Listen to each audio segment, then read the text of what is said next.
a 2016 Mercedes-Benz Metris cargo van.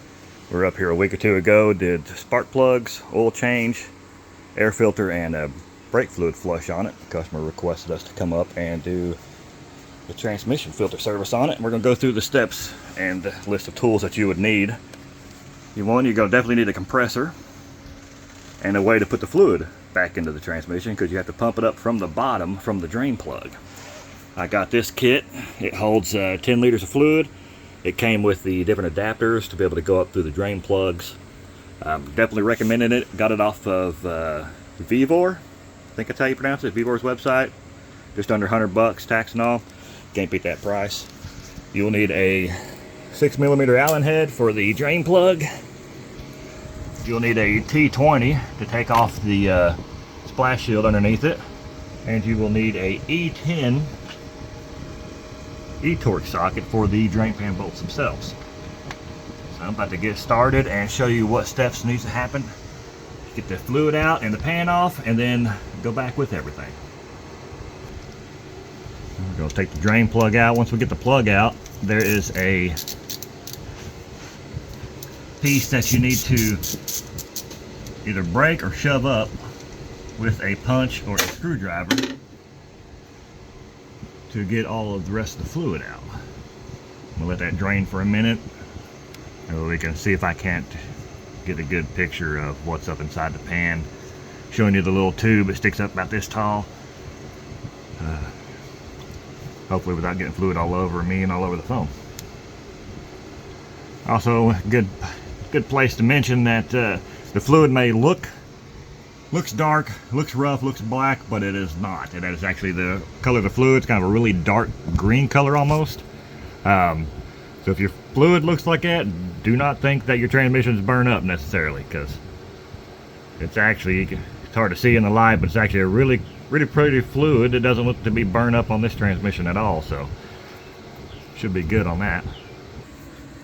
It's hard to tell, but you can kind of see a little piece of green plastic up in there. That's the tube that you need to either push up or break to get the rest of the fluid out. You can either do that, or you can just take the pan bolts loose and then try to catch whatever fluid. It's less messy if you do it this way. I highly recommend getting a big drain pan and these giant drain pan funnels for transmission work. If you don't have one of those, you can get them at Amazon pretty cheap. You can get them Harbor Freight. Most of your local parts stores have them. Definitely recommend. Alright, I should have showed you. I just used a pick, ran it up in there, broke the plastic a little bit. Now the rest of the fluid's running out. Less messy that way. Did get a little bit over the tools and gloves, but that's why I got them made rags. When you go to take these transmission bolts out, they do have these spacers. They will only go in one way. They are wedged, so when you tighten them down, it tightens up against the pan and pushes up against it to tighten it up against the transmission housing and seal everything off. I have seen some people put it on backwards and bend the crap out of the pan. I've had some break the ear off because it runs the bolt in there crooked. Just be careful, take your time, put it in there exactly how it came out. To help minimize cleanup, take a rag and shove it back in here on top of the transmission cross member. When you take the pan off, there may be some fluid come out the back of it. You gotta lower your cross member, then you gotta hose it off with some brake cleaner or something. About to take the last bolt out of it, and we'll drop the fan, see what she looks like inside. Now the great thing about having a catch pan is you can just run the bolts off, drop everything in there at one time, and you don't have to worry about laying on top of it.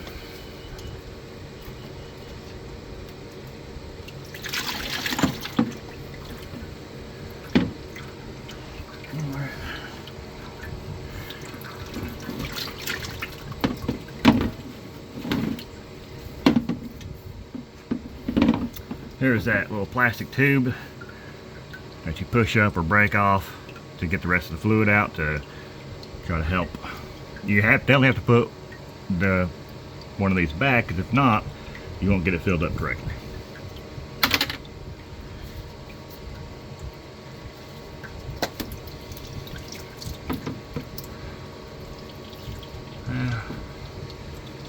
prettiest look in there, but definitely seen a lot worse. We got 60,000 miles on it, so it's definitely due for a transmission service.